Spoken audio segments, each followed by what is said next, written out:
मेरा बेटियों से, माताओं से एक निवेदन पहले भी रहा है, आज फिर करते हैं कि जब आपका मंगल विवाह हो जाए, शादी हो जाए, विवाह के बाद में प्रयास करना कि इस शरीर को, इस मन को, चित्त को मायके से ज्यादा ससुराल में लगाने का प्रयास करना, तो कोई घर नहीं टूटे।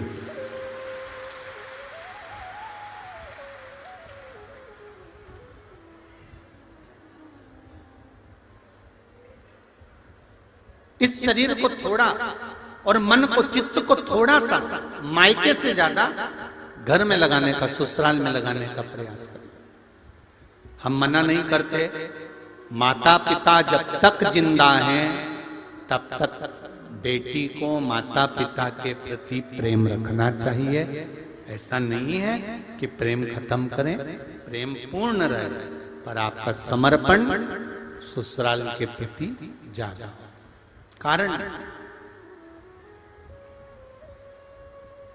कारण क्या होता है? आप मायके में 1 रुपया भी मत भेजिए, पर आप मायके से ज्यादा प्रीति रखेंगे तो एक ना एक बार सास, ससुर, देवर, जेठ, कुटुंब, कबीले के मुख से निकल जाएगा, सब यही भर रही होगी ले जाकर। और भले बेचारे मायके वाले अपना गुजारा खुद कर रहे हैं, जैसे तैसे अपने जीवन को जी रहे हैं, पर एक इल्जाम लग जाता है कि ये दे रही है। इसलिए प्रीतता रखो, पर थोड़ी। भगवान शिव, सारे देवता, जितने भी देवी देवता वो देते हैं तो पल्लू झाड़ कर देते हैं, पर जब मेरा महादेव देता है तो छप्पर फाड़ कर देता है। उसके देने का तरीका ही अलग है। अड़भंगा, अलमस्त, अपने आनंद के साथ में निवास करने वाला बैठा हुआ है अपनी मस्ती में, उसे कोई मतलब नहीं, किसी से मतलब नहीं। बस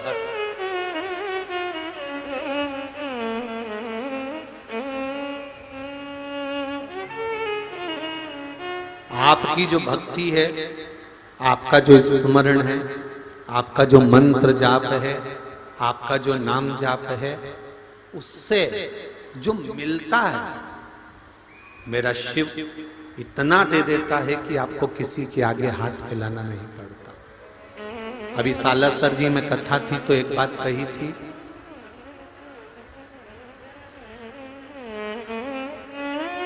कि दुनिया के आगे हाथ जोड़ने से अच्छा एक बार अपने दिल की बात, अपने मन की बात, अपने हृदय की बात मेरे देव अधिदेव महादेव से जाकर कह दो, वो तुम्हारी झोली अपने आप खुशियों से भर देगा। तुम्हें किसी और जगह कहने जाने की जरूरत ही नहीं पड़ेगी, अपने आप। तेरे दरबार की बाबा निराली शान देवी है, तेरे दरबार की बाबा निराली शान देवी है।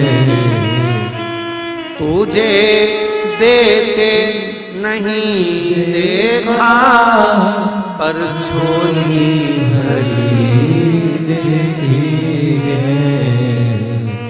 एक पत्र आया है, ध्यान दें इस पत्र पर।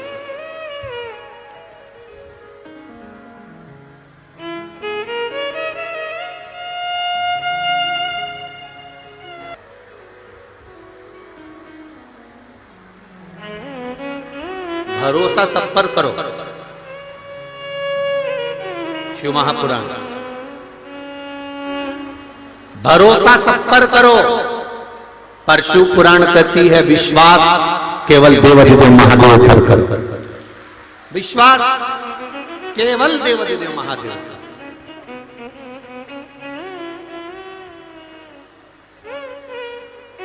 वो जीवन बीमा निगम वाले कहते हैं, और बीमा करने आते हैं तो बोलते हैं जीवन के साथ भी और जीवन के बाद भी। पर सही मायने में देखा जाए तो शंकर जी के सिवाय कोई ना तो जीवन के साथ है और ना जीवन के बाद है। मरने के बाद पूरा परिवार तुमको शमशान में छोड़कर आ जाएगा। अकेले चिता पर हड्डियां चटर चटर कर रही होगी और आग लग रही होगी, कोई बचाने वाला नहीं आएगा, कोई।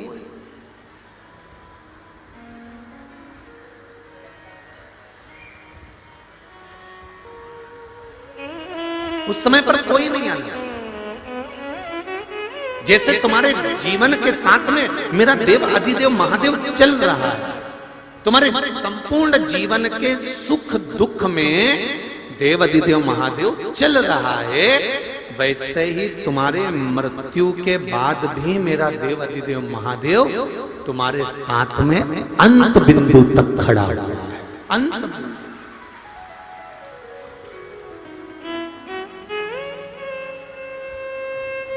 जितनी भी माताएं खड़ी हुई हैं उनसे निवेदन है, बहुत अच्छी है, आप बैठते चले जाओ, थोड़ा थोड़ा जगह बनाकर अगर बैठते चले जाओगे तो एक आनंद का अनुभव होगा आपको।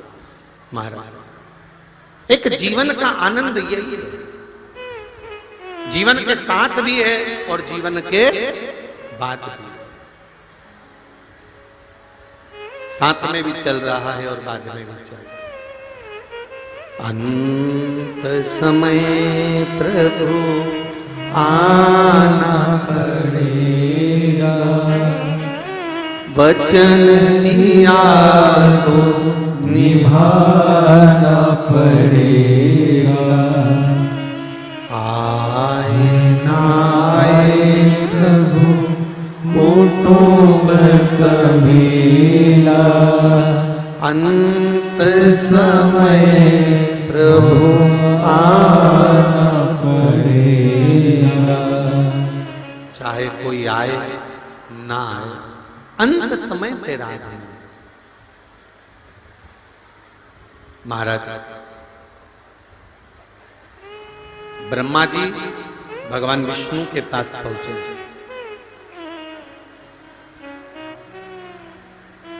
और भगवान विष्णु ने ब्रह्मदेव को देखा अचानक।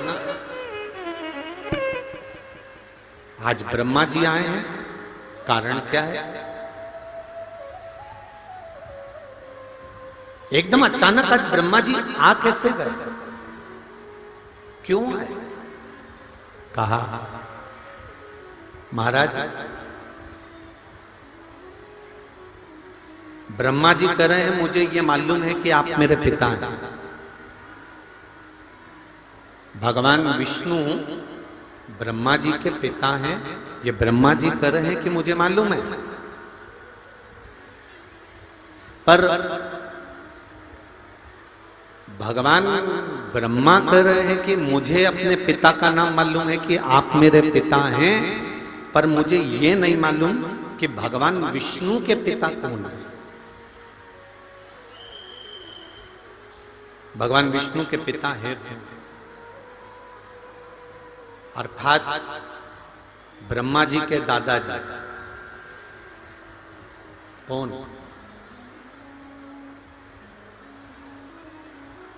आखिर है कौन? महाराज ब्रह्मा जी ने जैसे ही कहा तो भगवान विष्णु के मुख से निकल गया कि मेरे पिता देवाधिदेव महादेव हैं।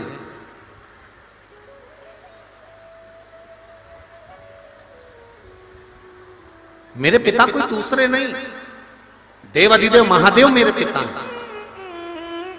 अगर देवाधिदेव महादेव आपके पिता हैं तो एक बार मैं उनका साक्षीकरण करना चाहता हूं, एक बार मैं उनको अपने सामने देखना चाहता हूं। भगवान विष्णु ने कहा कि भगवान शंकर आपने बुलाया और तुरंत देवाधिदेव महादेव आकर खड़े हो जाएं, तो भगवान विष्णु कहते हैं कि नारायण खुद कह रहे हैं कि मैं मैं विष्णु, मैं नारायण। आप अगर बुलाओगे तो मैं तुम्हारे सामने आकर खड़ा हो जाऊंगा। तुमने राम जी को बुलाया, राम जी आकर खड़े हो जाएंगे। तुमने कृष्ण को बुलाया, भगवान कृष्ण आकर खड़े हो जाएंगे। भगवान विष्णु कहते हैं तुम मुझे बुलाओगे मैं आकर खड़ा हो जाऊंगा। पर भगवान विष्णु कहते हैं कि शंकर भगवान का आगमन, भगवान शिव का प्रवेश, भगवान शंकर का आना कोई इतना सरल नहीं है। शिव का आना इतना सरल नहीं है भाई। आप सब भी बहुत ध्यान से सुनना। शिव महापुराण की कथा कोई इतनी सरल नहीं है। आप कथा सुनने तो आ गए और बड़ा जोरदार घर से निकली थी तो पानी की बोतल, रुमाल, बेग और बच्चा कुचा था तो थोड़ी सी सुपारी कि महाराज जी कथा कहेंगे। और मान लो अगर थोड़ी सी भी नींद आई तो मुंह में धर के उतरते तो तुम भले तुम पानी की बोतल लेकर, बैग लेकर, अपना सामान लेकर, और साथ में छोटे छोटे बच्चे, तो बच्चों का भी सामान बैग के अंदर, टॉफी, बिस्कुट, कुरकुरा, जैसे ये रोना चालू कर और तुमने निकाल के दिया और उन्होंने खाना चालू करा। अच्छा, बच्चे भी इसका बहुत फायदा उठाते हैं। इनने देखा कि कुरकुरा पूरा हो गया, फिर पे करना चालू करा, और जैसे पे करना चालू करा इसने फिर निकाल के दूसरा पैकेट दे दिया, ये खा बिस्कुट का। अब शिव महापुराण की कथा कोई इतनी सरल नहीं है। आप घर से तो निकल गए, घर से तो चले गए, घर से आप पानी की बोतल भी ले गए, सामान भी ले गए, बच्चों को भी ले गए, कथा में जाकर बैठ भी गए, पर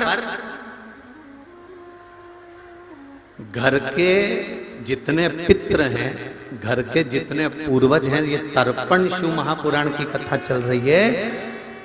कथा में मन उसी का नहीं लगता जिसके पूर्वज जाना ही नहीं चाहते। उन्होंने कहा इसको अर्चन उत्पन्न करो, चिमटी खोड़ो, ये कथा सुनेगा नहीं तो अपन जाएंगे नहीं, अपन यहीं की।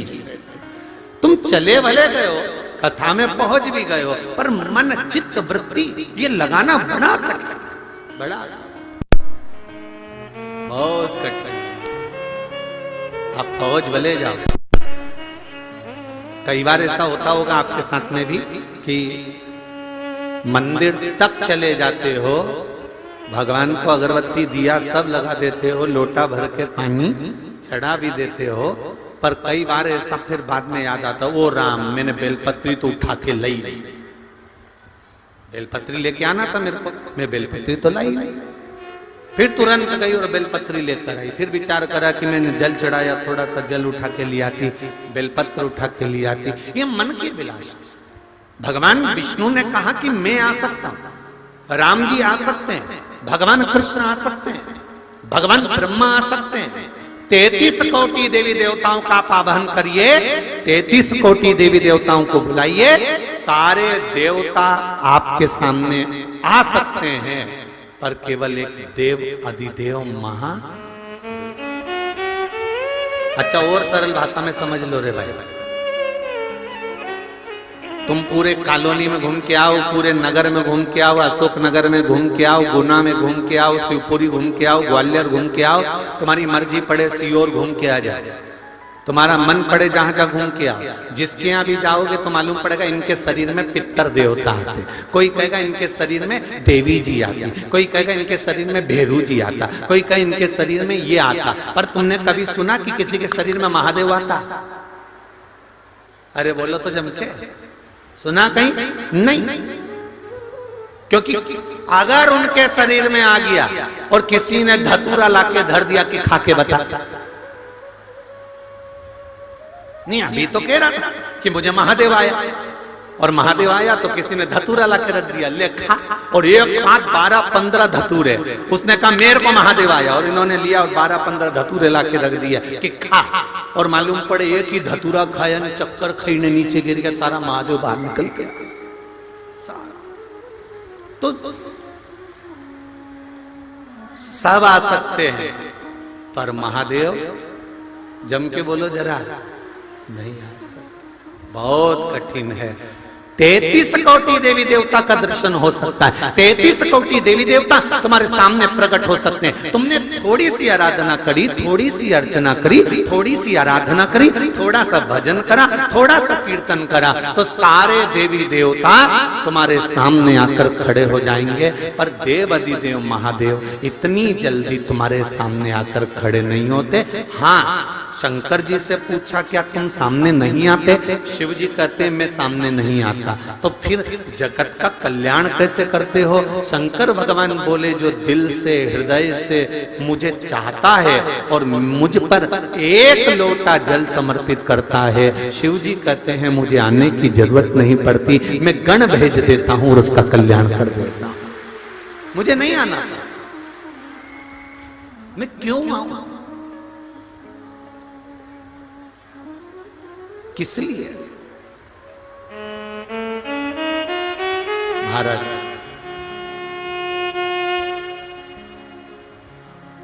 सत्यम शिवम, जम के बोलो, सुंदरम। सत्य जीवन में आया तो शिव मिल गया, शिव मिला तो जीवन में सुंदरता बढ़ गई अपने आप। कोई को बढ़ाने की जरूरत नहीं, अपने आप बढ़ गई। केवल सत्य जीवन में आया।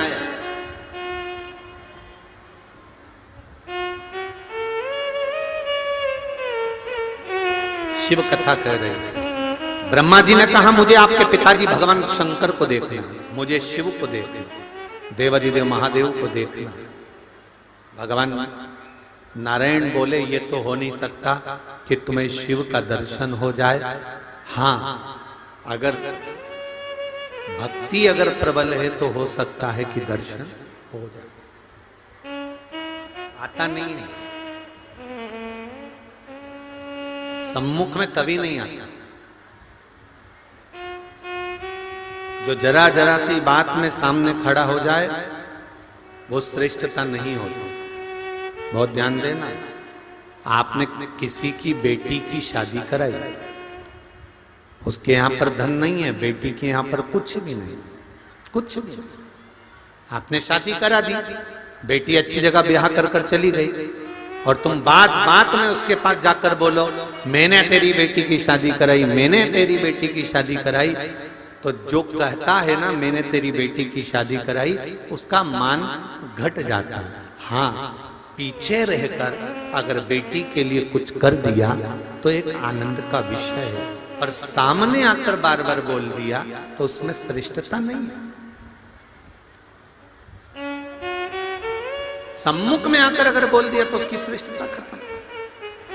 कई अच्छे दिखेंगे पर हो सकता है आपके करीब में आकर, आपके नजदीक आकर आपको काटने का, आपको घात पहुंचाने का क्रम कर दे, हो सकता।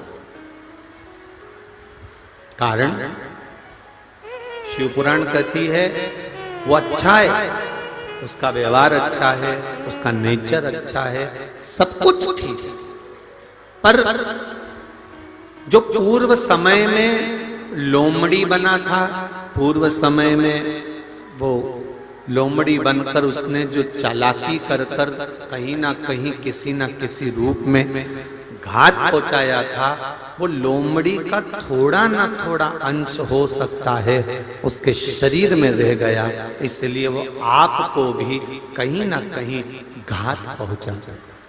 तो शिव कथा एक बात कहती है,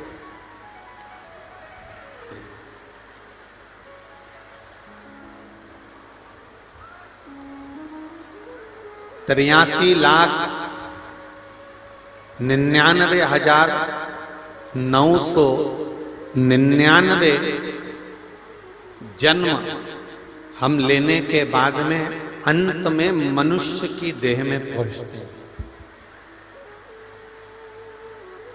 अंत में पहुंचना है।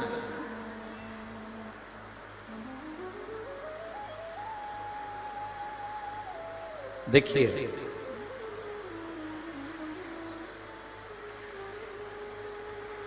83,99,999 जन्म हमारे जो पूर्व में निकले हैं।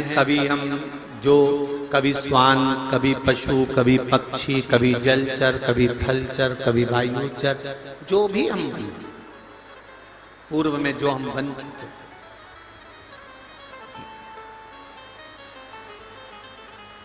और ना जाने कितने जन्म लेते लेते लेते लेते अंतिम बिंदु 83,99,999 जन्म के बाद आखिरी का जो जन्म मिला है वो मनुष्य की देह मिली है, मानव का शरीर मिला है।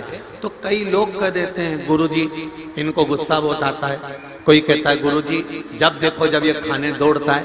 कोई कह देता है गुरुजी जब देखो जब ये कुछ ना कुछ गलत कर देता है, कुछ ना कुछ इनके मन में चलता ही रहता है। उसका कारण क्या है? क्या कारण हो सकता है?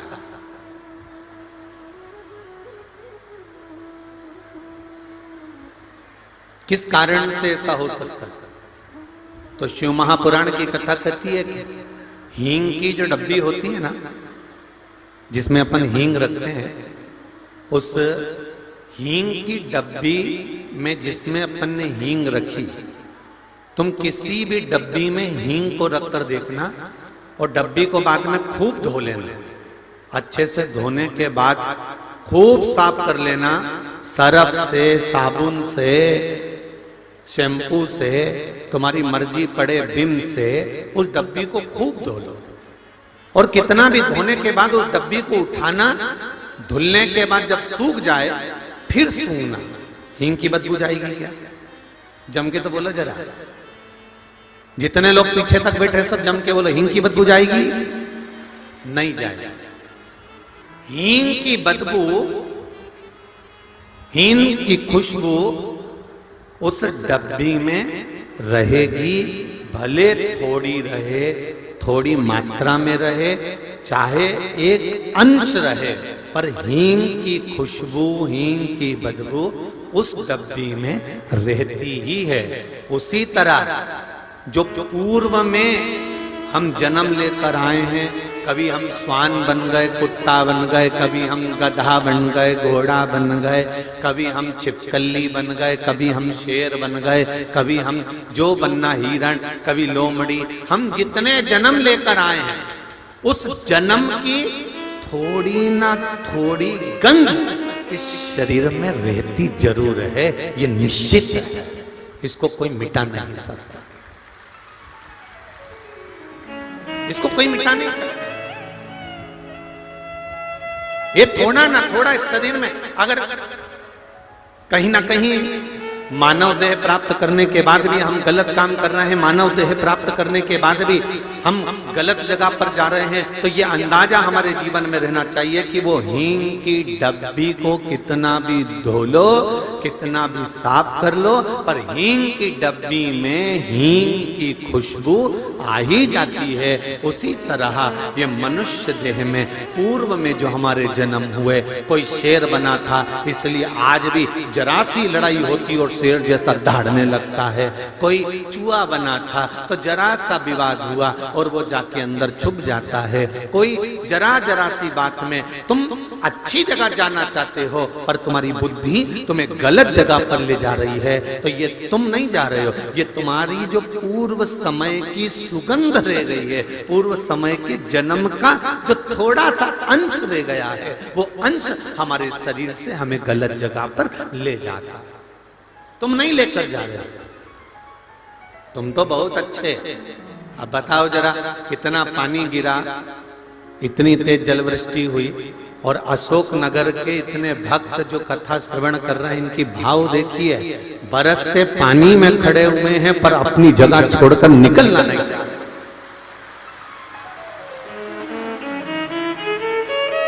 अब इतना पानी, उसके बाद भी मुझे याद आ गया छत्तीसगढ़ के भिलाई की कथा। सांसद जी, छत्तीसगढ़ में भिलाई में जब कथा थी तो इतना इतना पानी घुटने तक, आप देखना यूट्यूब पे डली होगी और आप लोगों में से कईयों ने देखी होगी, देखिए क्या किसी ने? तो घुटने से नीचे नीचे पूरे पंडाल में पानी था, पूरे पंडाल। और माताएं और भाई उस पंडाल में पानी, वो ठंड कहे कि मैं पड़ूं, ठंड अलग और पानी अलग। और 2.5 घंटा 3 घंटा लगातार लोग कथा को श्रवण करते रहे। आज भिलाई को अशोकनगर वालों ने पीछा छोड़ दिया, आज भिलाई को पीछे छोड़ दिया।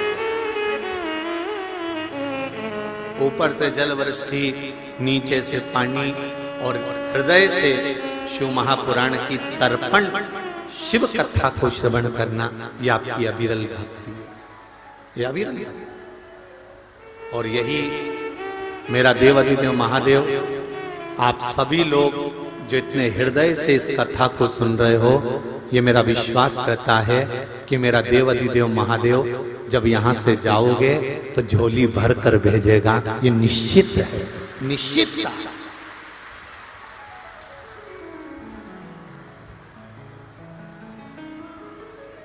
आज हम आशीष से कह रहे थे, और सवेरे जब क्रम चल रहा था बातों का, तो हमने कहा कि आशीष, आज मौसम थोड़ा सा पानी का हो रहा है, जल वृष्टि हो सकती है। तो आशीष बोला, गुरुजी श्राद्ध में पानी आने का क्या तत्व है? हमने कहा स्कंद पुराण में लिखा है कि श्राद्ध पक्ष में अगर जल वृष्टि होती है महाराज, तो वो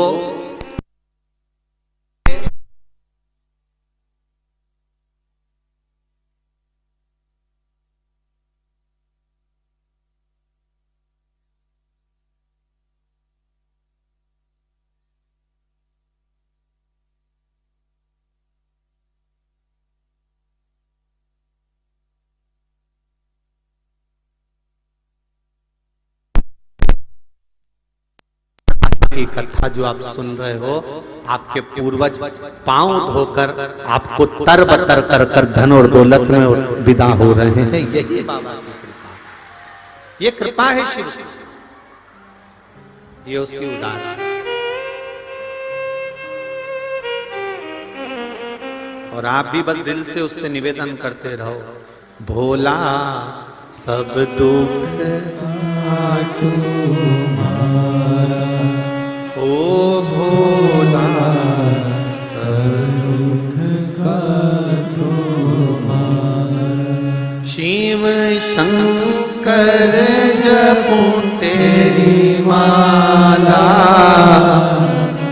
भोले बाबा जपूं तेरी माला, भोला सब दुख काटू मारा, ओ भोला सब दुख काटू मारा। उससे मिलेगा जब। अब जरा विचार करिए, वो 12 साल से दवाई खा रहा है,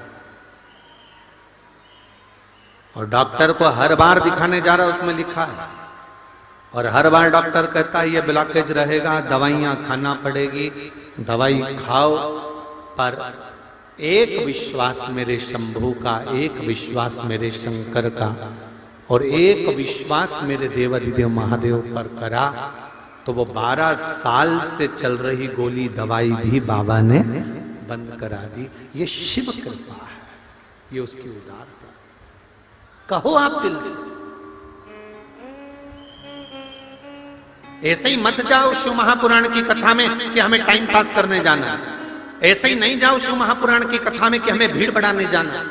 ऐसे ही मत जाओ शिव महापुराण की कथा में कि हमें कहीं किसी ने बुलाया होगा तो हमें जाना। नहीं, शिव महापुराण की कथा में, इस मंडी प्रांगण में आप अगर पांव रखे हो, और शिव महापुराण की कथा, भले पानी गिर रहा, जल वृष्टि हो रही, धूप पड़ रही, गर्मी पड़ रही, ठंड पड़ रही, पर आपने दिल लगाकर अगर शिव महापुराण की कथा को सुना है, तो केवल कथा नहीं है, शंकर भगवान तो कुबेर का भंडार लुटाने के लिए बैठता है, वो लुटा।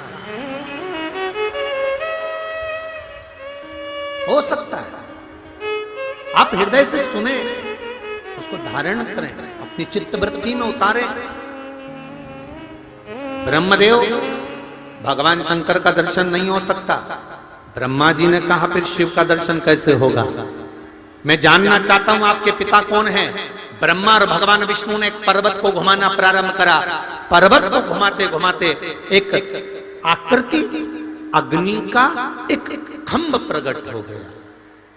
अग्नि का जब खंभ प्रकट हुआ तो उसमें से आवाज आई, मैं शिव हूं। और ये प्रथम शिवलिंग का निर्माण ब्रह्मा और विष्णु ने करा। सबसे पहला शिवलिंग ब्रह्मा और भगवान विष्णु ने बनाया। जो देखा ब्रह्मा जी ने कि शिवलिंग तो इतना बड़ा, शंकर भगवान का स्वरूप इतना बड़ा, तो इनके चरण कहां होंगे और इनका शीश कहां होगा?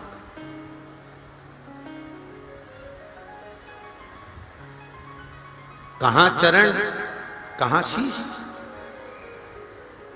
पता लगाया।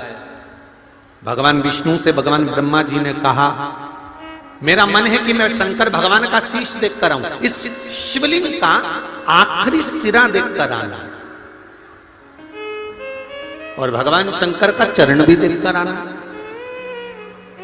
आप कहां जाना पसंद करेंगे? भगवान नारायण से पूछा ब्रह्मा जी ने। भगवान विष्णु कहते हैं, मैं अपने पिता का सिर नहीं देखना चाहता, मैं अपने पिता का चरण देखना चाहता हूं। इसलिए मैं ऊपर की ओर नहीं जाऊंगा, नीचे की ओर जाऊंगा और भगवान देवाधिदेव महादेव के उस शिवलिंग का चरण ढूंढ कर आऊंगा कि भगवान का चरण कहां है। भगवान विष्णु नीचे जा रहे हैं, भगवान ब्रह्मा ऊपर जा रहे हैं।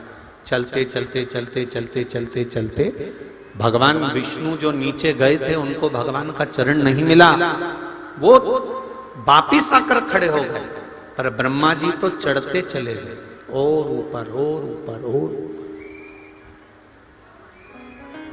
चढ़ते जा रहे हैं।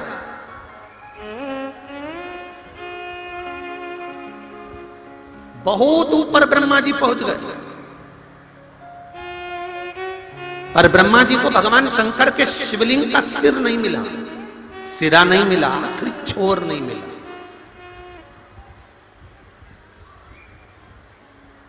ब्रह्मा जी ने विचार करा और भगवान विष्णु को चरण मिल गए होंगे और मुझे सिर नहीं मिला, मेरी हंसी उड़ जाएगी। ऐसे दुनिया में कई लोग हैं, मन करता है एक लोटा जल शिव जी को चढ़ाया। कई माताएं ऐसी हैं जिनका मन करता है कि मैंने सीहोर वाले महाराज के मुंह से सुना, एक लोटा जल चढ़ा देना चाहिए शंकर भगवान को। मन करता है जाने का, पर कई बार मन में संकोच उत्पन्न हो जाता है। पड़ोसन देखेगी तो कहेगी, बताओ ये भी पगली हो गई, ये भी चल दी शिव मंदिर, ये भी बावरी हो गई। नहीं, शंकर के मंदिर जाने में, शिव के द्वार जाने में, शंकर भगवान को एक लोटा जल चढ़ाने में हमें शर्म महसूस नहीं होना चाहिए, हमें गौरव महसूस होना चाहिए कि हम सनातन धर्म से जुड़े हैं। हमें यह गौरव महसूस होना चाहिए कि हम सनातन धर्म से जुड़े हुए हैं। जब चाट वाले के ठेले पर खड़े होकर जो पल्लू तुम्हारा यहां रहता है वो यहां धरकर गोलगप्पा खाने में शर्म नहीं आए, बफेट में गुलाब जामुन निपटाने में शर्म नहीं आए, और तो और सारी दुनिया में जरा सी कोई कुछ कह दे तो झगड़ा करने में शर्म नहीं आए, तो मेरे देव अधिदेव महादेव को एक लोटा जल चढ़ाने में काहे की शर्म आना। सारी समस्या का हल, जम के बोलो जरा, एक लोटा जल, फिर क्या शर्म।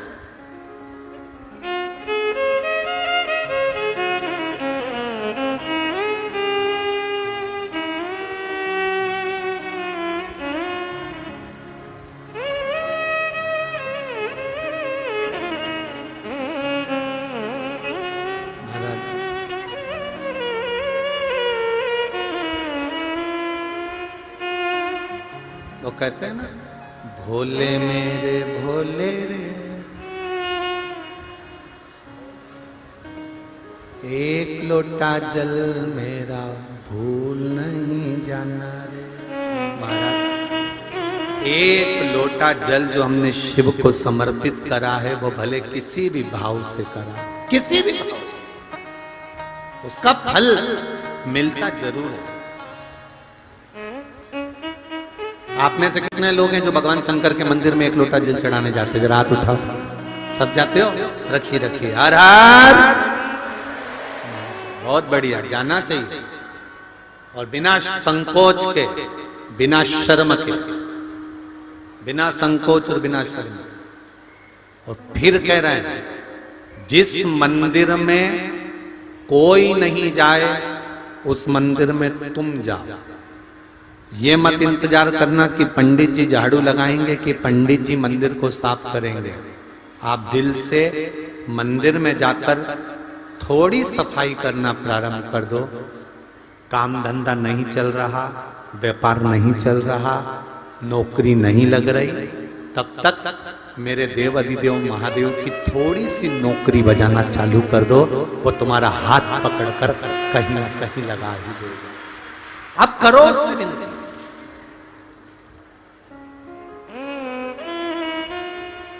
आप उससे निवेदन तो करो।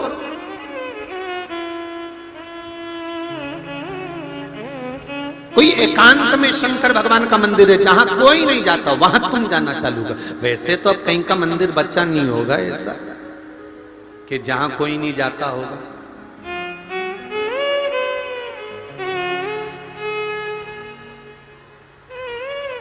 महाराज, ब्रह्मा जी ने विचार करा कि मेरे को नीचे जाऊंगा तो लोग हंसेंगे, भगवान विष्णु कहेंगे कि ब्रह्मा जी को भगवान शंकर का सिर नहीं मिला, क्या करा जाए। उसमें 5 अध्याय सुनाते हैं। बोलो। पहला अध्याय सुनाया, एक ब्राह्मण के घर पर एक लक्कड़हारे ने कथा सुनी। बोलो सही है कि गलत है? दूसरा अध्याय, फिर कथा सुनकर उसने कथा सुनी। फिर तीसरा अध्याय, उसने कथा सुनकर उसने कथा सुनी। फिर चौथा अध्याय, उसने कथा सुनी और उसने कथा सुनी।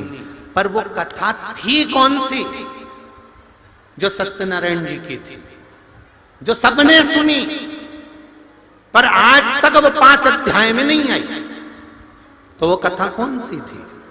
तो कोई तुमसे पूछे तो कह देना, शंकर भगवान को जानने के लिए ब्रह्मा और विष्णु ने ढूंढना प्रारंभ करा। भगवान विष्णु नीचे गए, ब्रह्मा ऊपर गए। केतकी का फूल, गाय, सबको लेके ब्रह्मा जी आए। नीचे खड़े हुए भगवान विष्णु से ब्रह्मा जी ने पूछा कि तुम्हें भगवान शंकर के चरण मिले? तो भगवान विष्णु ने कह दिया कि मुझे चरण नहीं मिले। शंकर भगवान के सामने भगवान नारायण ने सत्य बोल दिया था, इसलिए उनका नाम सत्य नारायण हो गया। तब भगवान विष्णु ने जैसे ही सत्य बोला तो 33 कोटि देवताओं ने पुष्पों की वृष्टि करी, हाथ जोड़कर स्मरण करा, स्तुति करी। एक सुंदर कलश को सजाकर उस पर श्रीफल रखकर, आम पत्र को लगाकर, केल पत्र के साथ में भगवान विष्णु की आराधना करना प्रारंभ करी।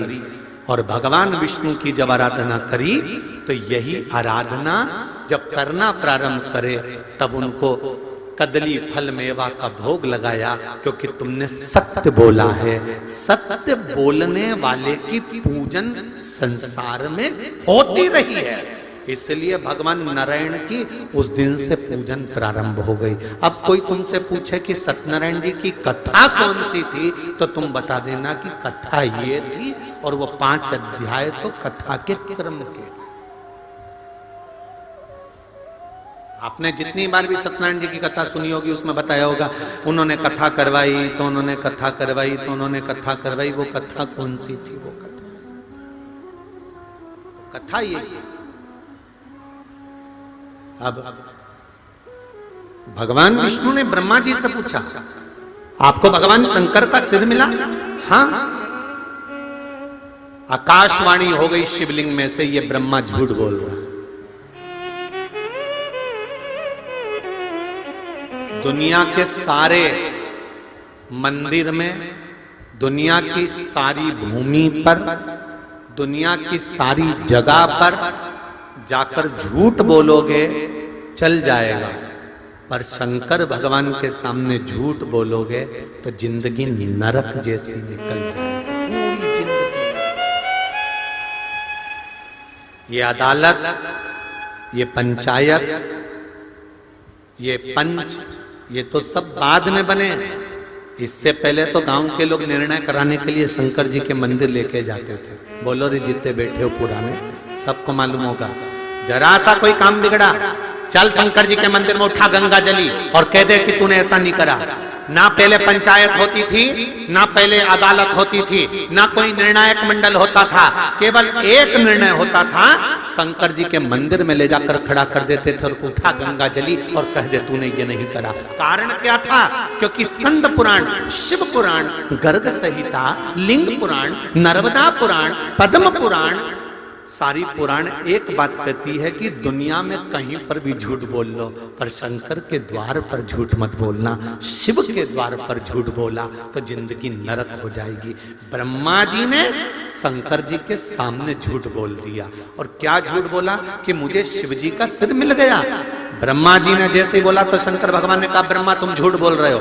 ब्रह्मा जी ने बात स्वीकार नहीं करी। ना मानो तो केतकी के फूल से पूछो। पांव के अंगूठे का नख जब भी काटो, उसको काटते समय कोई देखे ना, और दूसरा उसको कहां फेंका गया है उसका स्मरण परिवार के व्यक्ति को नहीं होना चाहिए। कारण भविष्य पुराण कहती है हमारे पैर के नख का अंगूठा का नख, पैर का जो अंगूठा है उसका जब हम नख काटते हैं और काट कर हम उसको फेंकते हैं, उस पर से जितने मनुष्य, जितने जीव निकल कर जाते हैं, जितने जीव निकल कर जाएंगे, जितने मनुष्य निकल कर जाएंगे शरीर में, उतने मनुष्यों को गिन लीजिए। उतने रोग इस मानव के शरीर में मृत्यु के पहले आते ही है। ये निश्चित है, भविष्य पुराण के अंतर्गत लिखा। कई लोगों को बड़ा शौक रहता है पांव के नख काटने का, या माताएं तो हमेशा लगी रहती 24 घंटा वाइज घसने में है। तो निवेदन है कि आप पांव के नख काटो, मना नहीं है, पर उस पांव का नख अगर कटा हुआ है, अंगूठे का नख अगर कटा हुआ है, उस अंगुष्ठ के कटे हुए नख को तुम कहीं गटर में, नाली में, कहीं किसी ऐसी जगह पटको जिस पर किसी का चरण ना आकर पड़े। जितना अगर कोई बच्चा, कोई बूढ़ा, कोई व्यक्ति उस नख पे से निकल कर जाएगा, उतना शरीर में मरने से पहले जितने लोग लांग कर गए हैं उतना शरीर में रोग आएगा। ये निश्चित है। उस रोग को काटने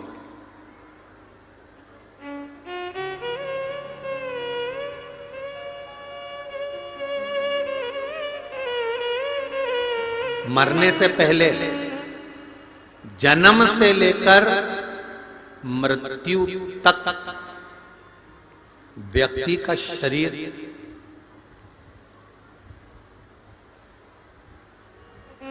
हर 10 वर्ष में बदल जाता है। 7 बार मृत्यु से पहले यह मानव का शरीर बदलता है। जब यह मानव का शरीर बदलता है तो इसके अंदर का जो पाप है, इसके अंदर का जो पाप कर्म है, वो 3 जगह से निकल कर जाता है। एक मल के द्वारा, दूसरा नख के द्वारा, तीसरा केश के द्वारा, बाल के द्वारा। क्यों?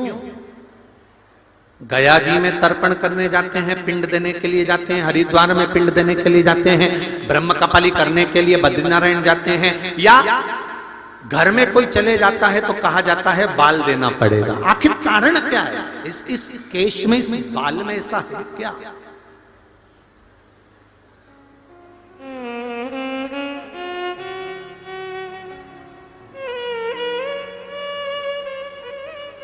नाखून काटोगे तो दर्द नहीं होगा, चमड़ी के पास से काटोगे तो चमड़ी में दर्द होगा, पर नाखून बड़ा है उसको काट कर देखना दर्द नहीं होगा।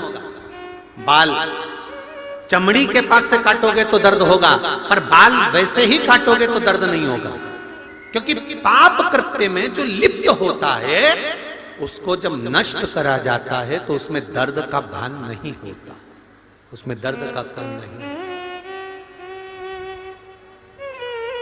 महाराज शिव जी ने अपने पैर के अंगूठे का नख तोड़ा, फेंका, काल भैरव प्रकट हो गया। काल भैरव ने अपने अंगूठे का नख तोड़कर जो फेंका तो ब्रह्मा जी का सिर कट गया। ब्रह्मा जी का कटा हुआ सिर लुढ़कते लुढ़कते लुढ़कते लुढ़कते गया तो भी ब्रह्मा का मुख से झूठ ही निकल रहा था।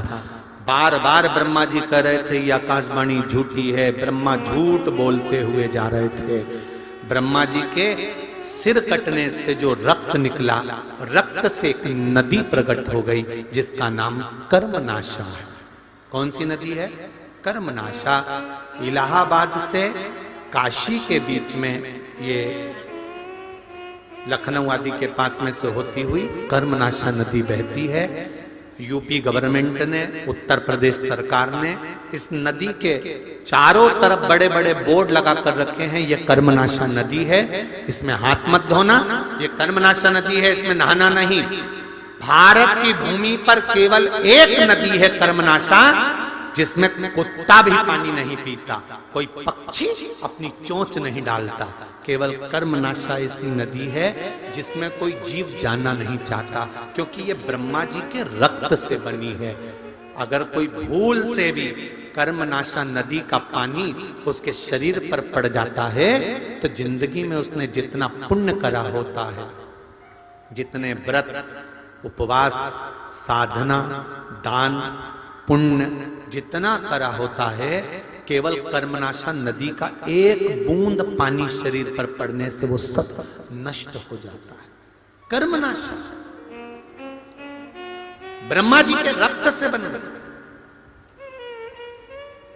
ब्रह्मा जी ने झूठ बोलना बंद नहीं किया, तब भगवान विष्णु ने आकर ब्रह्मा को चुप करा और भगवान शंकर की आराधना करी, हे शिव कृपा करिए, भोलेनाथ कृपा करिए। शिव जी ने पूछा क्या हुआ नारायण? नारायण कहते हैं आप ब्रह्मा जी को क्षमा कर दो, ब्रह्मा जी को क्षमा करो। भगवान शंकर ने ब्रह्मा जी को क्षमा तो कर दिया, पर भगवान विष्णु ने कहा ये ब्रह्मा जी का जो सिर कटा है, लुढ़क कर गया है, झूठ बोलने वाला ये सिर जो लुढ़क लुढ़क कर गया है, इस सिर का कुछ कर दो, क्योंकि ये संसार में पड़ा रहेगा, लोग इससे नफरत करेंगे, आप कुछ कृपा करिए। शंकर भगवान ने कहा भगवान नारायण आप कह रहे हो तो मैं वर देता हूं, ब्रह्मा जी का ये सिर वट वृक्ष बनेगा, बड़ का पेड़ बनेगा। इस वट वृक्ष के नीचे किसी देवता की पूजन भले नहीं होगी, पर मैं इस वट वृक्ष के नीचे विराजमान होऊंगा और मेरा नाम वटकेश्वर महादेव होगा। मेरा नाम वटकेश्वर महादेव। सुनो ब्रह्मा जी, मैंने तुम्हारे सिर को सही कर दिया, बड़ का पेड़ बना दिया, अब आप संसार के लोगों के लिए कुछ वर प्रदान करो जिससे जीवों का कल्याण हो। जीवों का कल्याण हो। आज अगर यादव परिवार कथा करवा रहा है,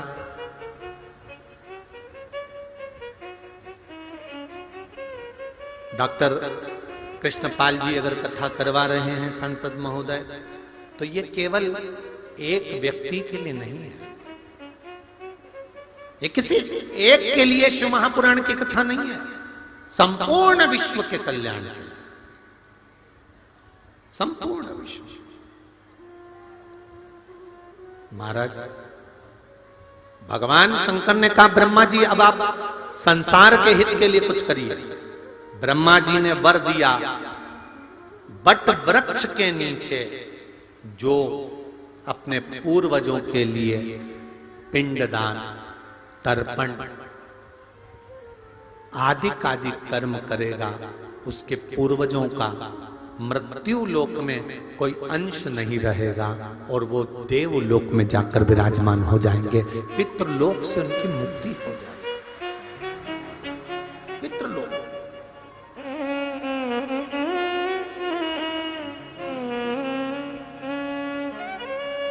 दुनिया का सबसे सुंदर लोक है पितृलोक।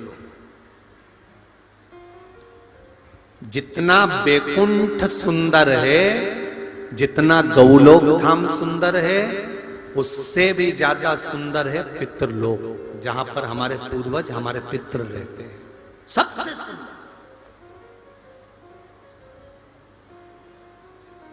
और उन पितृलोक की बेटियां भी कितनी सुंदर हैं, जरा ध्यान दीजिएगा। पितृलोक की 3 बेटियां हैं पितरों की। पहले नंबर पर मैना, पार्वती जी की माँ। दूसरे नंबर पर सुनैना, माता जानकी की माँ। तीसरे नंबर पर कीर्ति, राधा जी की माँ। ये पितरों की बेटियां हैं। जिस पितृलोक में इतनी सुंदरता है, शिव महापुराण की कथा कहती है बैकुंठ धाम से भी लाख गुना सुंदर है पितृलोक, जहां पितृ रहते हैं, जहां पितृ निवास करते हैं।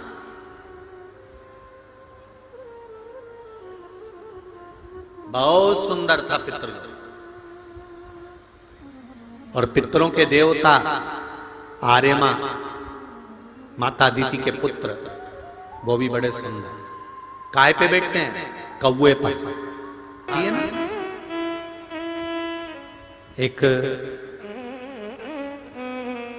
रहनी नाम की एक बहन थी, उसका भाई था रहू। क्या नाम है? रहू।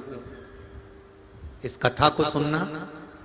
कहते हैं श्राद्ध पक्ष में ये कथा अगर सुन ली जाती है तो ब्राह्मण घर से अगर भूखा गया हो या दूसरी जगह से भोजन कर दूसरे घर में भोजन करने आए हो और हमारे पितर तृप्त नहीं होते हो, तो रहू और रहनी की कथा हमारे पितरों को जब सुनाई जाती है तो हमारे पितर संतुष्ट होकर आशीर्वाद प्रदान करते हैं। ये वो रहनी और रहू की कथा।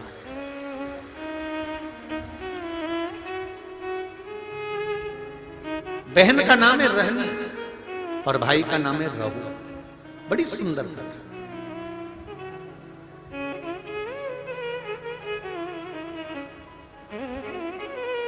भाई बहन की शादी हो गई।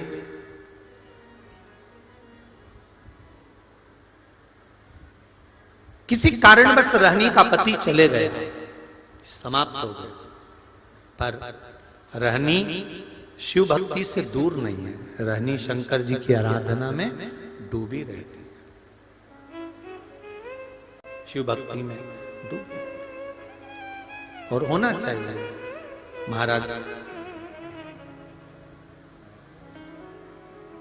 शिव भक्ति का स्मरण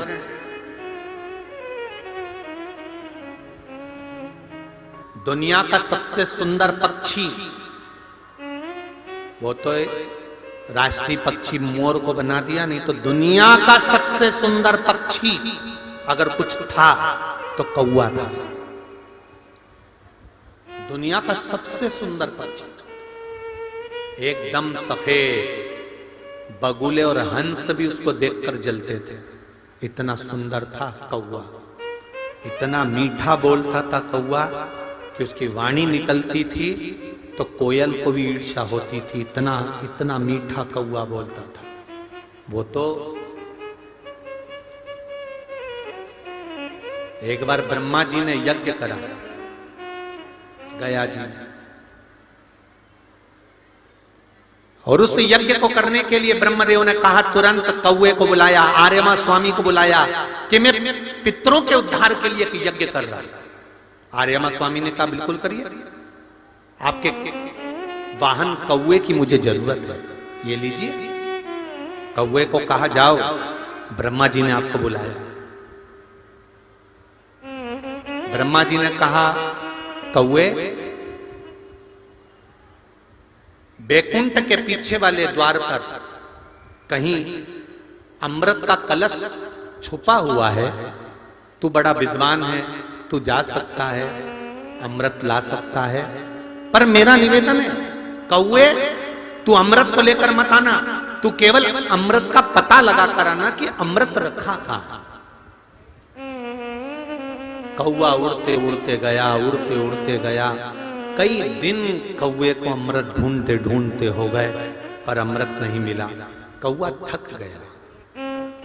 ब्रह्मा जी ने कहा था जब तक अमृत ना मिले तब तक लौट कर मत आना। कौवा थक गया।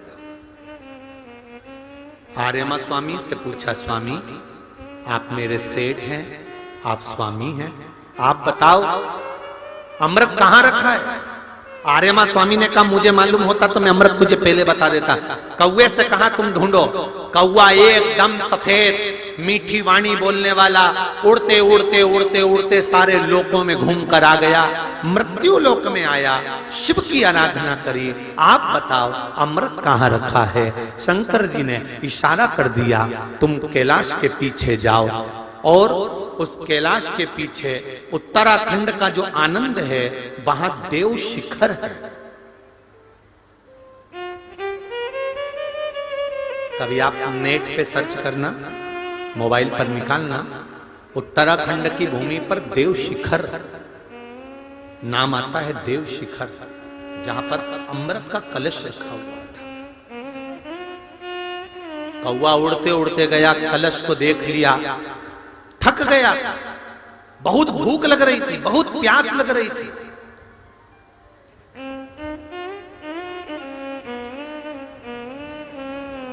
कौवे ने उस अमृत के कलश को देखा और उसमें से थोड़ा सा अमृत मुख में चोंच में रख लिया।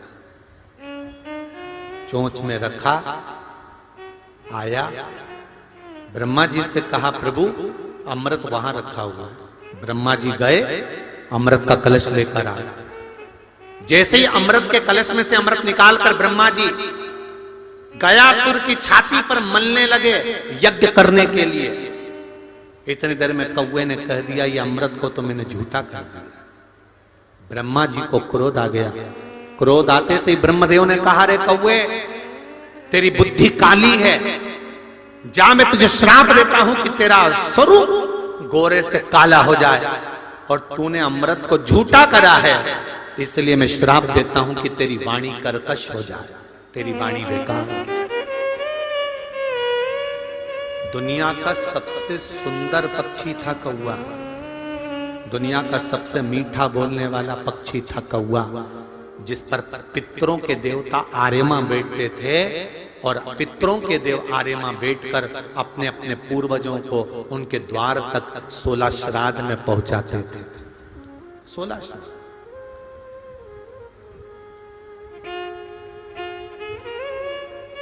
शादी में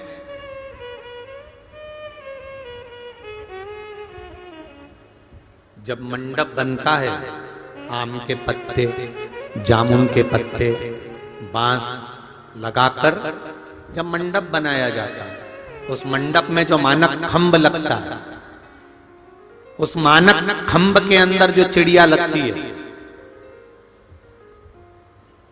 दुनिया के लोगों को लगता है कि वो चिड़िया लगी है, और उस मानक खंभ के अंदर हमारे पूर्वज जिस कौवे पर बैठकर आर्यमा स्वामी के साथ आते थे, उस आर्यमा स्वामी का प्रतीक है वो मानक खंभ।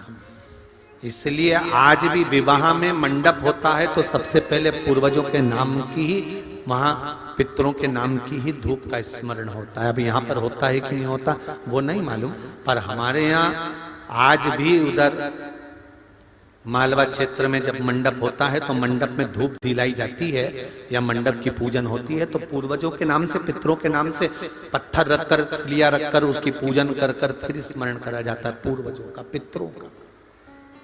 केवल पितर 16 श्राद्ध में ही नहीं पूजे जाते, जहां शादी का मंडप होगा वहां पूर्वजों का स्थान होगा।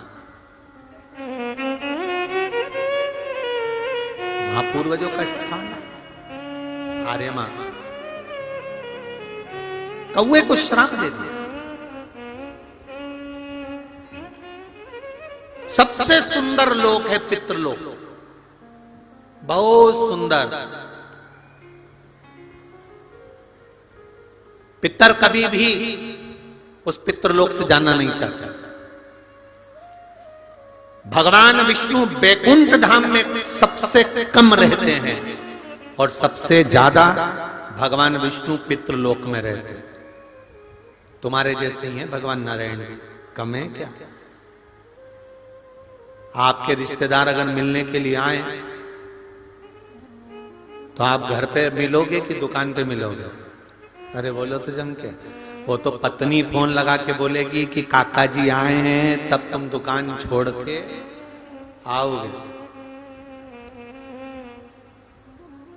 एक बार किसी भक्त ने भगवान से कहा कि मैं तो मरने के बाद बैकुंठ जाना चाहता हूं। भगवान विष्णु ने कहा क्या करेगा बैकुंठ में आकर?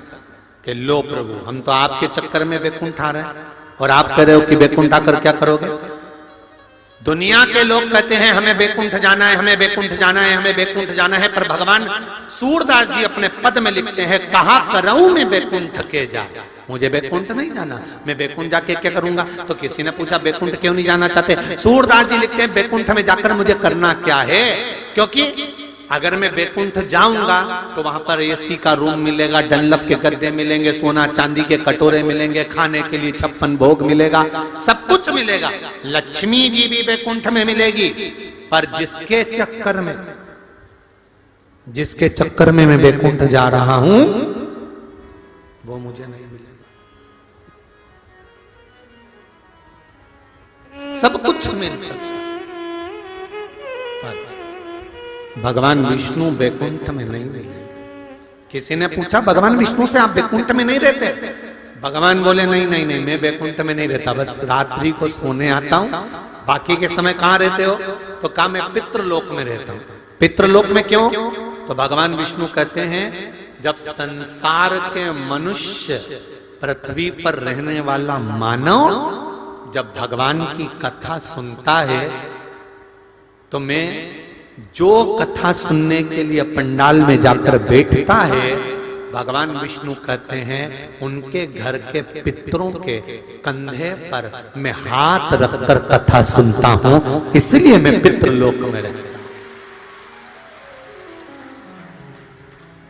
बहुत भाग्यशाली हो आप सब, आपके घर के पितरों के कंधे पर भगवान विष्णु का हाथ। 1 बजे कथा चालू होती है और 4 बजे तक चलती है।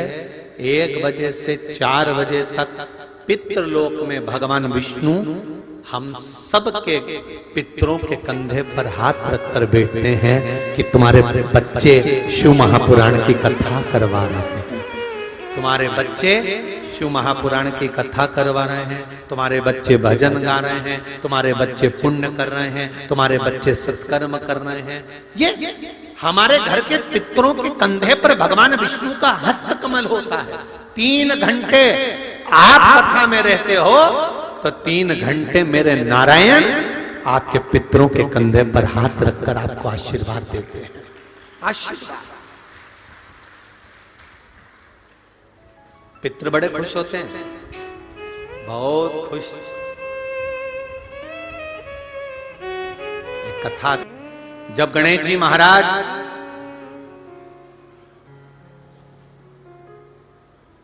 अपनी धर्म पत्नी रिद्धि सिद्धि के साथ मिलकर किसी व्रत का उद्यापन उजमना करते थे, ये उद्यापन जितने व्रत आप लोग करती हैं माताएं, इसका जो उद्यापन करते हो ना, उद्यापन उजमना करना, उद्यापन करना, ये उजमना उद्यापन सबसे पहला किसने करा था? गणेश जी महाराज ने अपनी रिद्धि सिद्धि के साथ मिलकर सारे व्रतों का उद्यापन करा है। गणेश जी महाराज जब रिद्धि सिद्धि के साथ मिलकर अपने पत्नियों के साथ मिलकर जब उजमना करते थे, उद्यापन करते थे, सबसे पहला निमंत्रण श्री गणेश जी महाराज रिद्धि सिद्धि के साथ जाकर अपनी बहन अशोक सुंदरी को देते थे।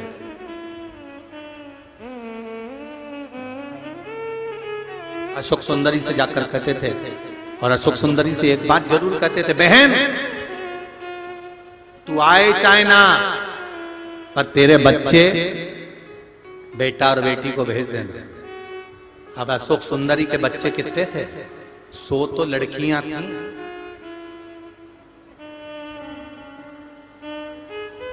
और लड़कों का क्रम ऐसे, अशोक सुंदरी के इतने बेटा बेटी थे तो गणेश जी कहते थे तू भले आ चाहे मत आ, पर तू एक काम करना, तेरे भांजा बेटा बेटी को हमारे यहाँ भेज देना भोजन करने के लिए। तो अशोक सुंदरी पूछती थी भैया गणेश से, गणेश क्या तुम ब्राह्मण को भोजन करने नहीं बुला रहे?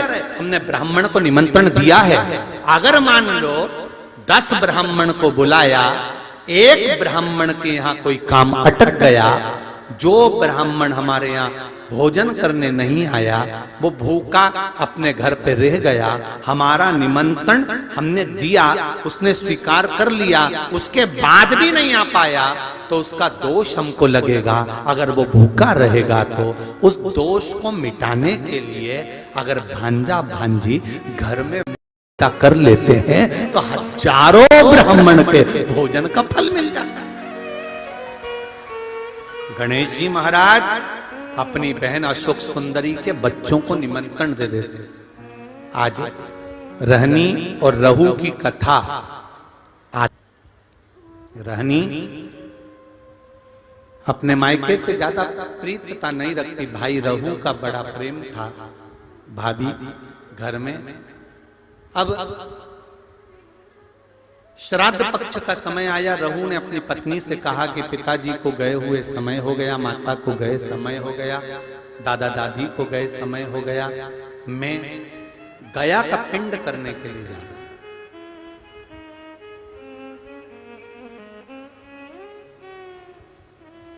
प्रयागराज, काशी, गया, यहां पिंड देकर मैं पुनः वापस आऊंगा और शिव जी की आराधना कर कर अपन भजन करेंगे, कीर्तन करेंगे, स्मरण करेंगे।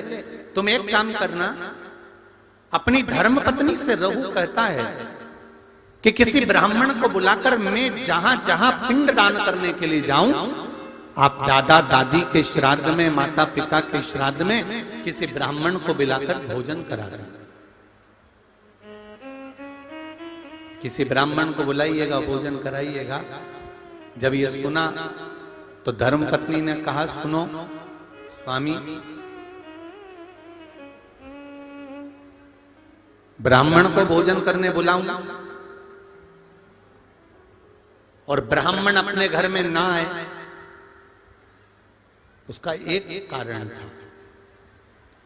जिस ब्राह्मणों के घर के पास रहू रहता था, रहू की धर्मपत्नी इतनी ज्यादा लड़ोकी थी, इतनी लड़ती थी कि जितने ब्राह्मण आसपास में रहते थे उनकी सबकी पत्नी से रहू की पत्नी का झगड़ा हो चुका था। तो ब्राह्मण भोजन करने इसके घर में नहीं आए।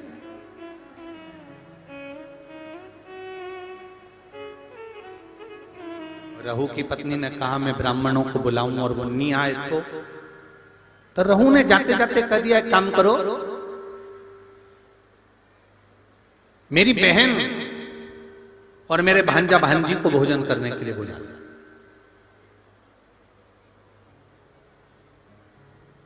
सनातन धर्म के अंतर्गत एक भांजे को या एक भांजी को भोजन कराना मतलब 100 ब्राह्मण को भोजन कराने के बराबर है। सनातन धर्म की रीति है ये महाराज। एक भांजे को या एक भांजी को भोजन कराना 100 ब्राह्मण को भोजन कराने के बराबर है। तो तुम एक काम करो, मेरी बहन रहनी को बुलाओ और अपने भांजा भांजी को बुलाओ, क्योंकि भांजा भांजी छोटे हैं, अकेले आ नहीं सकते, उनको बुलाकर भोजन कराओ। अब पति ने कहा कि तुम उनको भोजन करा देना और पति चले गया। धर्म पत्नी इतनी विचित्र थी कि उसने अपनी ननंद को बुलाया तो सही, पर भांजा भांजी को मना करवा दिया कि उनको लेकर मत आना। और भोजन करने के लिए ननंद को नहीं बुलाया है, भोजन का काम करने के लिए ननंद को बुलाया और निमंत्रण मायके वालों को दे दिया कि श्राद्ध में मेरे दादाजी का श्राद्ध है, माता पिता का श्राद्ध है, आप सब आओ मायके वाले श्राद्ध का भोजन करने आ गए। ननंद को निमंत्रण देकर बुलाया, जी आपकी माताजी और पिताजी का श्राद्ध है, अगर आप नहीं आओगी तो श्राद्ध में अच्छा नहीं लगेगा। ननंद आई और ननंद ने आने से पहले अपने बच्चों से कहा कि मैं नाना के घर जा रही हूँ। बच्चों की आंख में जल भरा हुआ था। माँ, आप हम दोनों को छोड़कर जा रही हो, हमें भी साथ ले चलो, हम भी चलना चाहते हैं। नहीं नहीं, तुम्हारे मामी जी ने केवल मेरा निमंत्रण करा है, मैं जाऊंगी, तुम रुको। मां, 2 दिन से लकड़ी नहीं मिली, जलवृष्टि हो रही थी, लकड़ी नहीं मिल पाई, तू बेच नहीं पाई, 2 दिन से अन्न घर में नहीं आया, हमें भोजन नहीं मिला। मां, आज तू चली जाएगी, फिर भोजन कौन देगा? ये श्राद्ध पक्ष की कथा है। जो नारी, जो पुरुष इसको दिल से सुन लेता है, इसलिए आपको सालासर जी में कहा था, ये तर्पण शिव महापुराण की कथा है।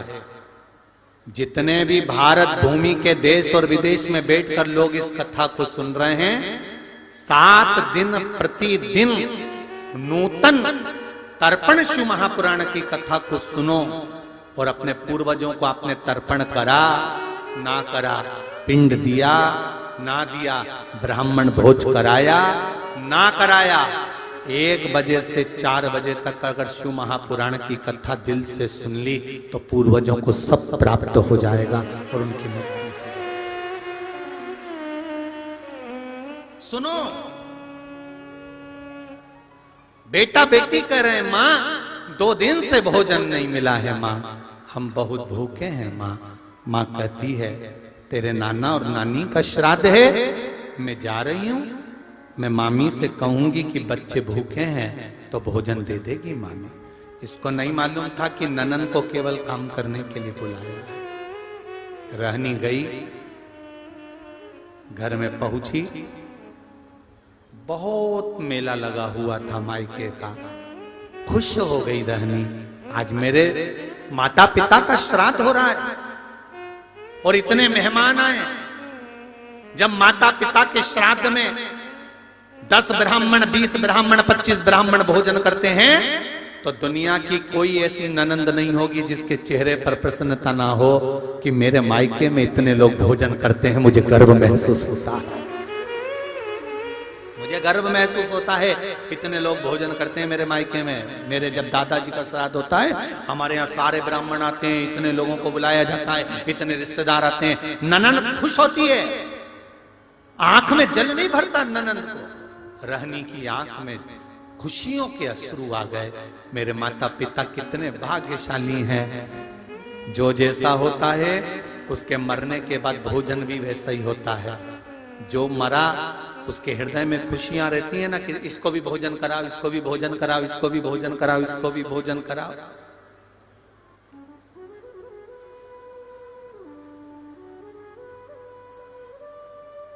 ये जो मिला है ये आपका नहीं है, ये आपके पूर्वजों का है।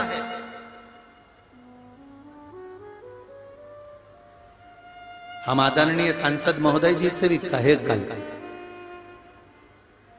कि आप अगर इस क्षेत्र के सांसद बने हैं तो ये आपके पिता की पुण्याई है जिनके बल पर आप बैठे। ये पिता की पुण्याई है। कितना मुश्किल, बड़े से बड़े सूरमा भी इस संसदीय क्षेत्र में आके चले गए थे, पर कहीं उनकी पुण्याई होगी और महादेव की कृपा होगी, राजराजेश्वर की करुणा होगी तो बिठा ये उसकी कृपा से रहनी प्रसन्न हो रही है, आनंदित हो रही है। रहनी की आंख में आज खुशियां, अपार खुशी। उस खुशी का कोई बखान नहीं कर सकता। एक ननंद से पूछा जाए, बेटी से पूछा जाए इतनी माताएं मेरी अशोकनगर की बैठी हैं। पूरे पंडाल जहां जाकर देखो पंडालों में मेरी माताएं और भाई बैठे हुए हैं। मैं इन माताओं में से पूछना चाहूंगा, ये भी किसी ना किसी की ननंद है, इन सब से पूछना चाहूंगा, तुम्हारे मायके में जब भोजन होता होगा श्राद्ध का, और जब भाभी प्रेम से भोजन कराती होगी, 2 ब्राह्मण 4 ब्राह्मण 6 ब्राह्मण जब जीमते होंगे, ब्राह्मण के साथ में मेहमान भी जीमते होंगे, तो जितनी मेरी माएँ बैठी हैं, बेटियां बैठी हैं, नंदे बैठी हैं, इनके चेहरे पर प्रसन्नता होती कि नहीं होती? इनके चेहरे पर अलग प्रसन्नता आ जाती है कि हमारे यहाँ इतने जीवते हैं। ये जब किसी को बताती है ना तो बड़ी खुश होकर बताती है, हमारे यहाँ इतने लोग जीवते हैं, श्राद्ध आता है हमारे दादाजी का, हमारे काका जी का, तो हमारे यहाँ इतने जीवते हैं, हमारे यहाँ इतने लोग आते हैं, पूरे रिश्तेदारों को बुलाया जाता है, 25-50 लोग भोजन करते हैं, हमारी भाभी भोजन बनाती हैं, उनके सब भोजन बनाने के लिए हम भी लगते हैं, हमारे रिश्तेदार भी लगते हैं, सब भोजन बनाते हैं। और शिव महापुराण की कथा स्कंद पुराण कहती है, नर्मदा पुराण, गर्ग संहिता, नारद पुराण, कूर्म पुराण, नरसिंह पुराण कहती है, स्वयं गरुड़ पुराण कहती है कि घर में जितनी माताएं रहती हैं, अगर वो घर में भोजन बनाती हैं श्राद्ध पक्ष में, और जितनी माताएं मिलकर भोजन बनाती हैं, जब वो जिमाती हैं तो केवल ससुराल वालों को उसका भाग नहीं मिलता, मायके वालों को भी उसका आधा भाग प्राप्त हो जाता है, जितनों के हाथ लग जाता है, जितनों के हाथ में। बड़ी प्रसन्न है रहना। रहू कहकर चले गया, जाओ। धर्म पत्नी ने जाकर निमंत्रण तो दिया है रहनी को, रहनी के बच्चों ने कहा आप अकेली जा रही हो मां, हमें लेकर नहीं, तुम्हारी मामी ने तुमको निमंत्रण नहीं दिया। शिव महापुराण की कथा कर रही है,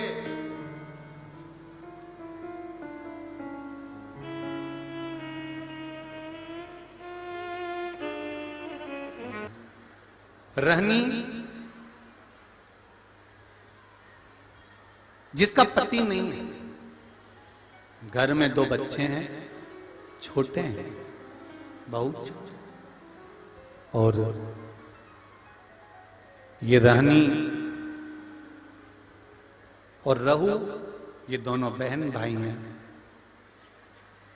रहनी के माता पिता भी नहीं है, सास ससुर भी नहीं है, पति भी नहीं है, केवल घर में 2 बच्चे हैं।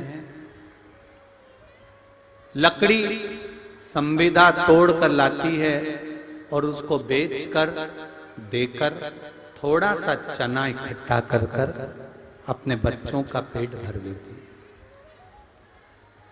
भाई रहू जिसकी धर्म पत्नी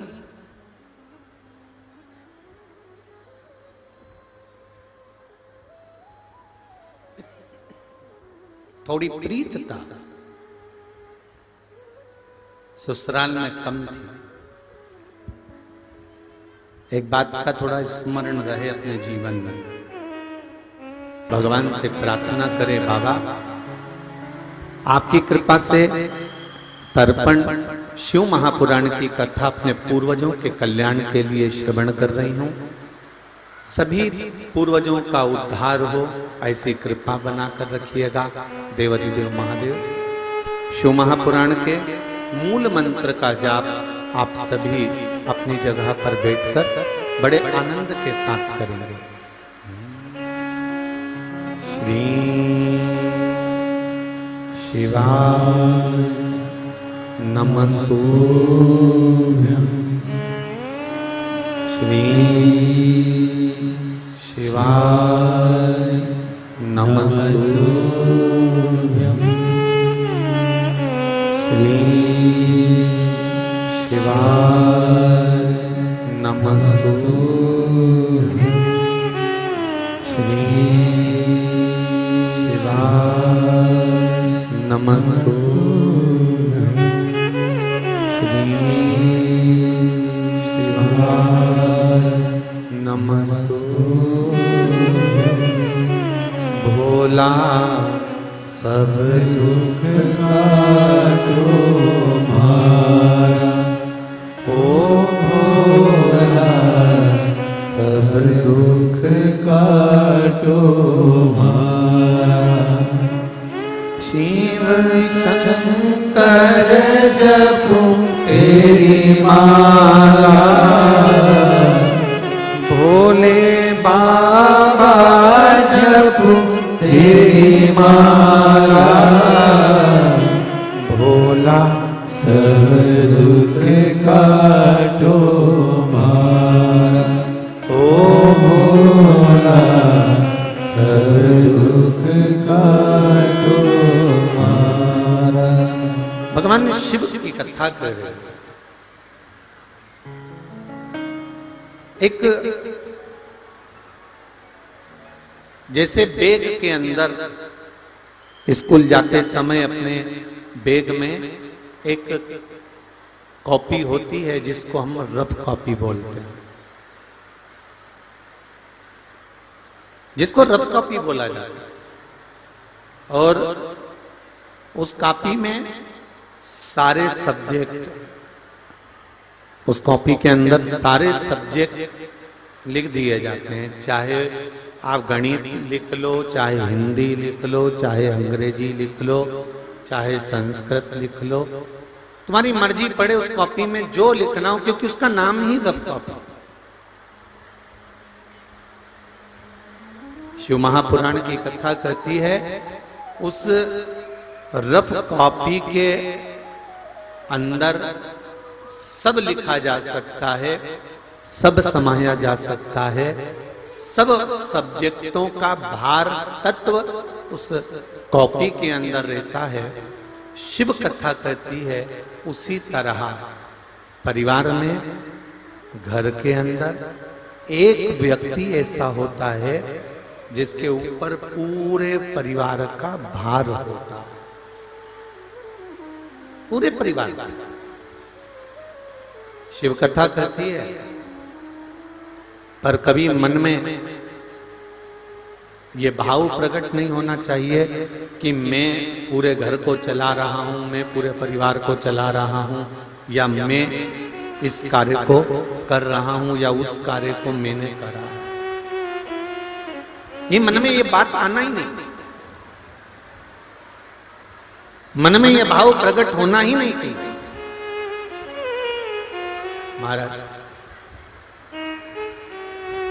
तेरा ही दिया मैंने खाया पिया है, तेरा शुक्रिया है, तेरा शुक्रिया है।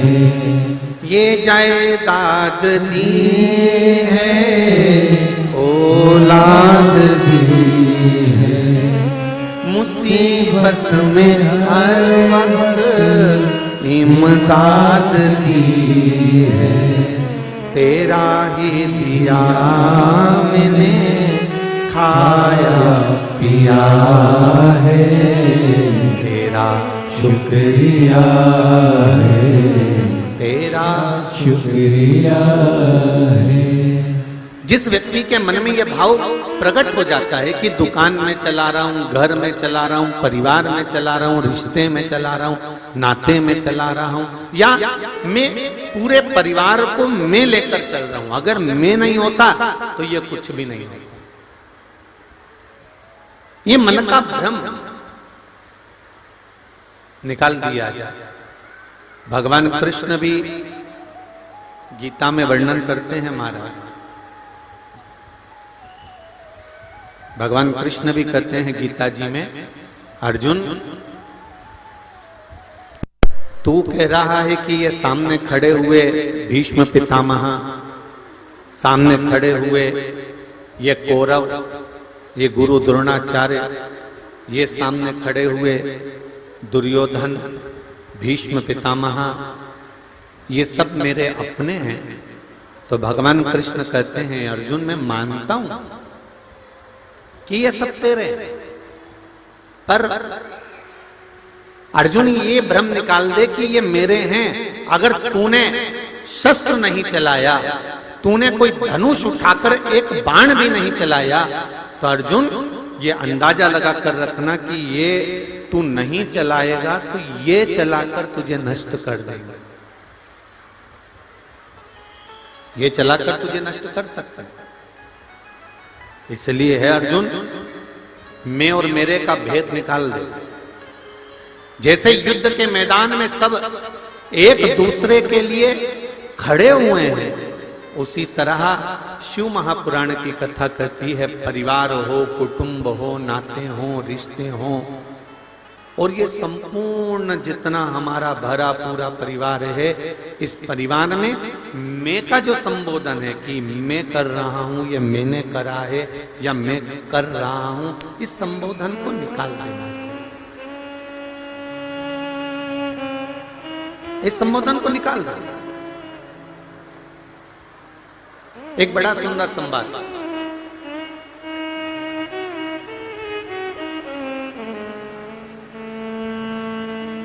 व्यक्ति के जीवन में अभिमान, थोड़ा क्रोध, थोड़ा काम, थोड़ा लोभ, थोड़ी आसक्ति, थोड़ी तृष्णा, थोड़ी वासना क्यों रह जाता है? तो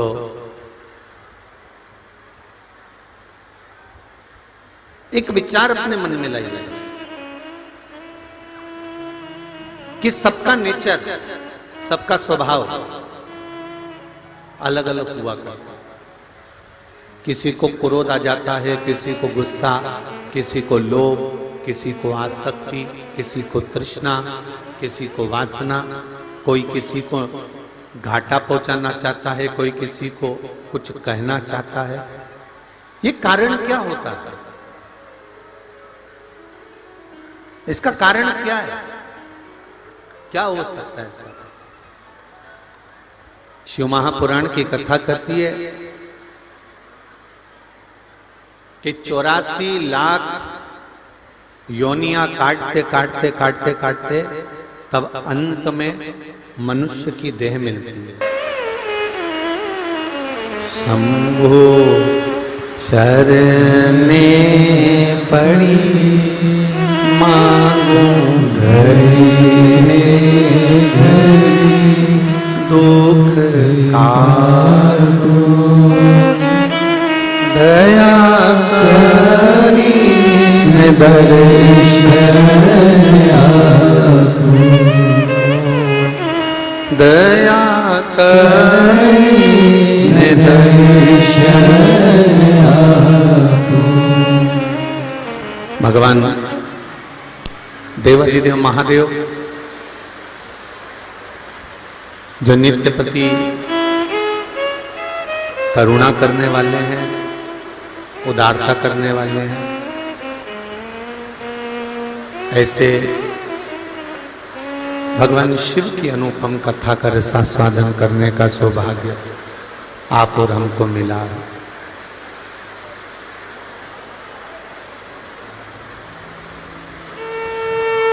निवेदन सभी से, जहां पानी आ रहा है वो स्थान छोड़कर, बहुत सांसद महोदय ने, यादव परिवार ने और पूरी मित्र मंडली ने खूब सुंदर व्यवस्था करी है। जो जो पंडाल में आप लोगों को बैठना हो, उस पंडाल में आराम से आप लोग आनंद के साथ विराजित हो। श्री शिवाय, जम के बोलो जरा, श्री शिवाय। भगवान शिव जो संपूर्ण विश्व का कल्याण करने वाले हैं, संपूर्ण जगत का उद्धार करने वाले, ऐसे बाबा देवाधिदेव महादेव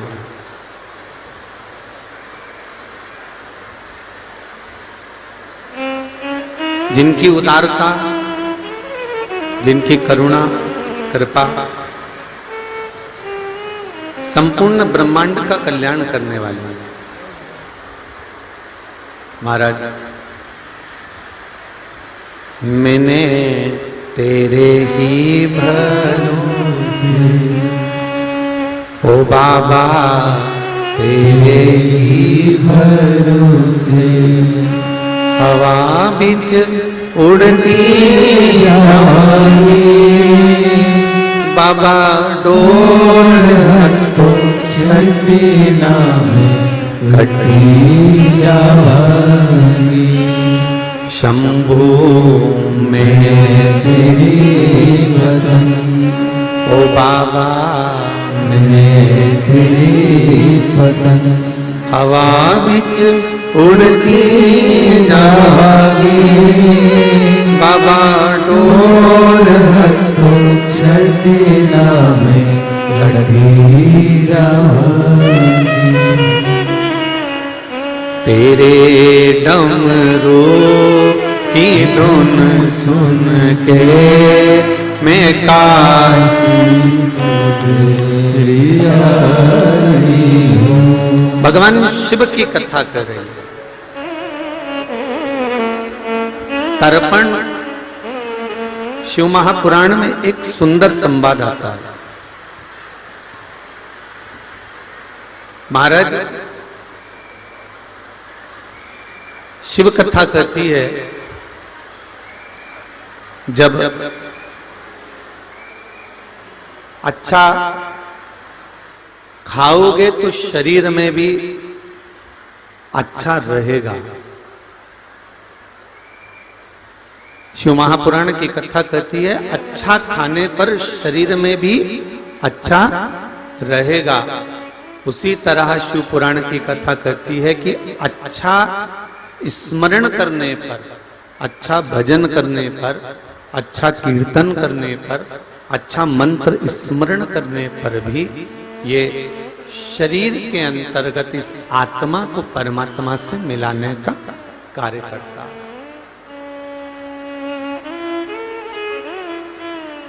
बहुत छोटे से जीवन में, बहुत छोटे से मनुष्य के शरीर में, मानव की देह में परमात्मा की जो अविरल भक्ति है वो एक सुख प्रदान करती है, आनंद प्रदान करती है। महाराज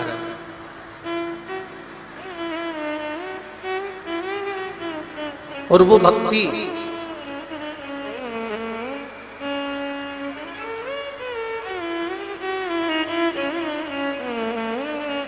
एक निवेदन सभी से, जहां जहां पानी आ रहा है आप लोग वहां से हटकर, जहां पानी नहीं आ रहा है जिस शेड में, सारे शेड बहुत बढ़िया हैं, जहां टेंट के नीचे वाले लोग हैं वो शेड में आराम से पहुंच जाए और किसी को भी एक दूसरे को कष्ट ना देते हुए, क्योंकि शिव महापुराण की कथा है, अपने को आनंद के साथ श्रवण करना, किसी को कष्ट नहीं देना। बस जहां जगह मिलती जाए वहां पर बैठते चले जाइए आनंद के साथ में।